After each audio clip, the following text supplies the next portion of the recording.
இன்னைக்கு டாக்டர்ஸ்லேருந்து நியூட்ரிஷனிஸ்ட்லேருந்து எல்லாரும் நம்ம கிட்ட சொல்றது புரோட்டீன் சேர்த்துக்கோங்க, கார்போஹைட்ரேட் குறைங்க அப்படின்னு சொல்லிட்டு. அது டெய்லி நமக்கு ஒரு பருப்பு ஊற வச்சு சமைச்சு சுண்டல் பண்ணி சாப்பிட்றதுக்கு கஷ்டமா இருந்ததுன்னா இந்த மாதிரி இந்த பொடியை செஞ்சு வச்சுக்கோங்க. மாசத்துல ஒரு நாள் ஒரு 20 நிமிஷம் செலவு பண்ணி நீங்க செஞ்சு வச்சுக்கிட்டீங்கன்னா போதும், மாசம் பூரா சாப்பிடலாம்.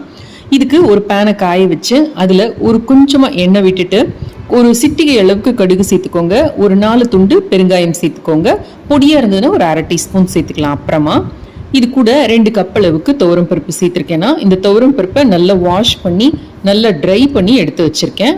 ஒரு 3/4 பதம் அந்த கலர் மாறுறப்ப நம்ம ஒரு 10 மிளகாய் சேர்த்துக்கலாம். இதுல உங்க கார அளவுக்கு ஏற்றபடி அதை நீங்க அட்ஜஸ்ட் பண்ணிக்கலாம். இதையும் சேர்த்து நல்லா கிறிஸ்பியா தங்க கலர்ல நல்ல வாசனை வரும் பாத்தீங்களா, அது வரைக்கும் இதை நம்ம வறுத்துக்க போறோம். உங்க வீட்டுல ஹாஸ்டலுக்கு போற பிள்ளைங்க யாராவது இருந்தாங்க, இல்ல வெளியூர்ல தங்கி படிக்கிற பிள்ளைங்க இருந்தாங்க, அவங்களுக்கு கொடுத்து அனுப்பணும்னாலும் இதை நீங்க செஞ்சு கொடுத்து அனுப்பலாம். இது அவ்வளவு சீக்கிரம் கெட்டே போகாது, நல்லாவே இருக்கும்.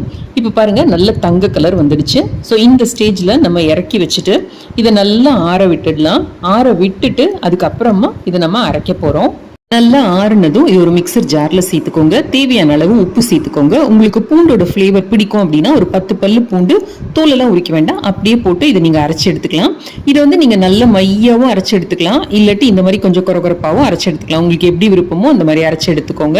நல்ல சூடான சாதத்துல துளி நெய்யை விட்டு இந்த பொடியை போட்டு பிசைஞ்சு சாப்பிட்டோம்னா தேவாமிர்தமா இருக்கும் நிஜமாவே. இதுக்கு தொட்டுக்கிறதுக்கு நல்ல வத்த குழம்பு இல்ல காரக்குழம்பு இருந்ததுன்னா போதும். நான் இன்னைக்கு மொச்சை கத்திரி போட்டு காரக்குழம்பு வச்சிருக்கேன். தேங்க்ஸ் ஃபார் வாட்சிங்.